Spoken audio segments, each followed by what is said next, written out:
Hello everyone, Anita super kitchen में एक बहुत ही बेहतरीन और टेस्टी रेसिपी के साथ आप सभी का स्वागत करती हूं। तो आज मैं बनाने जा रही हूं मूली की कचौरी। तो चलिए बनाना शुरू करते हैं। इसे बनाने के लिए मैंने यहां पे 1 केजी मूली ले ली हूं और मूली को अच्छी तरह से धो करके साफ़ कर ली हूँ और इस तरह से टुकड़े टुकड़े में मैं काट ली हूँ। काटने के बाद मैं यहाँ पे इसे कुकर में डाल दूँगी। कुकर में गर्म होने के लिए चढ़ा दी हूँ गैस पर। इसमें 1 गिलास पानी डाल दी हूँ। इस तरह से सारी मूली को डाल देना है और 2 सीटी आने तक इसे पका लेना है मूली को ढक्कन लगा करके। देखिए इस तरह से मैंने 2 सीटी लगा ली है। मूली गल करके तैयार हो गई है। देखिए इस तरह से मैं अब दूसरा बर्तन में इसे निकाल लूँगी। थोड़ा देर ठंडा होने दूँगी। ठंडा होने के बाद मैं इस मूली को अब एक सूती कपड़ा में डाल दूँगी। डालने के बाद इसका निचोड़ कर सारा पानी निकाल दूँगी। देखिए इस तरह से डाल देना है और इस तरह से हाथ से इसका सारा पानी निचोड़ करके निकाल देना है।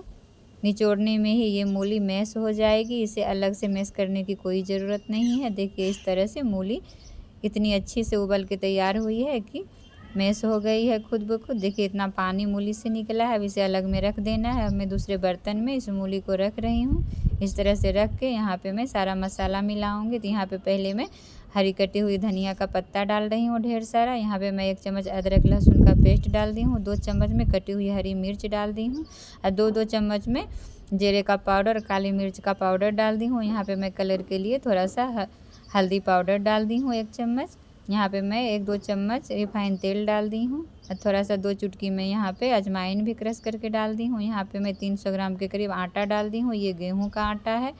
इसे अच्छी तरह से सारी चीज़ों को मिला देना है। इसमें पानी डालने का कोई ज़रूरत नहीं है। आपको थोड़ा हार्ड लगे तो थोड़ा सा पानी छिड़क सकते हैं, लेकिन मैं यहाँ पे पानी नहीं डाली हूँ। देखिए इस तरह से इसका डो लगा लेना है। यहाँ पे मैं नमक डाल रही हूँ। नमक मैं उस टाइम भूल गई थी तो 1.5 चम्मच मैं यहाँ पे स्वाद के अनुसार नमक डाल दी हूँ। इसमें अच्छी तरह से डो लगा करके तैयार कर ली हूँ। देखिए इस तरह से अब मैं बेल करके दिखा देती हूँ कि कितना अच्छा से ये रोटी या पूड़ी बेल करके तैयार हुई है। देखिए इस तरह से बड़ी सी पूड़ी में बना ली हूँ। बनाने के बाद इसे मैं इस तरह से रोल कर दूँगी।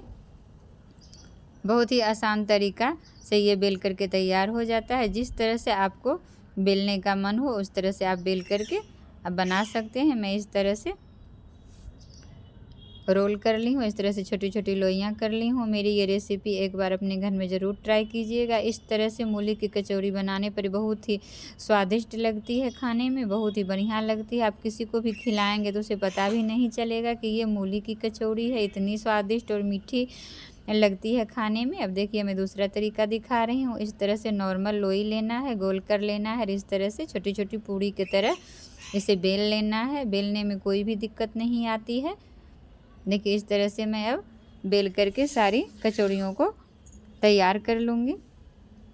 देखिए इस तरह से सारी कचौड़ी को मैं बेल करके तैयार कर ली हूँ। अब मैं यहाँ पे चूल्हे पर चढ़ा दी हूँ तेल गरम होने के लिए। कढ़ाई में तेल गरम हो गया है। अब मैं इस कचौड़ी को इसमें डाल दूँगी। तेल यहाँ पे मीडियम टू हाई फ्लेम पर गरम हो रहा है। तो इसी तरह से आपको तलना है। स्लो नहीं रखना है, ना ही तो ज़्यादा हाई रखना है, मीडियम टू हाई रखना है और इस तरह से कचौड़ी को तल लेना है।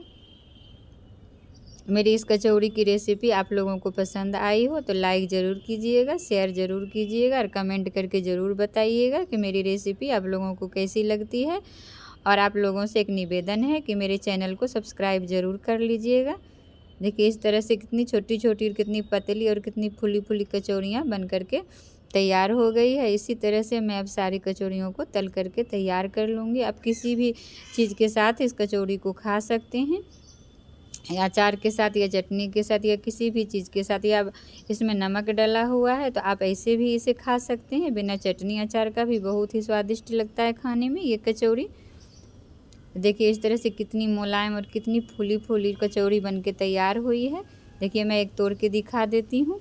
तो मिलते हैं आगे की रेसिपी में।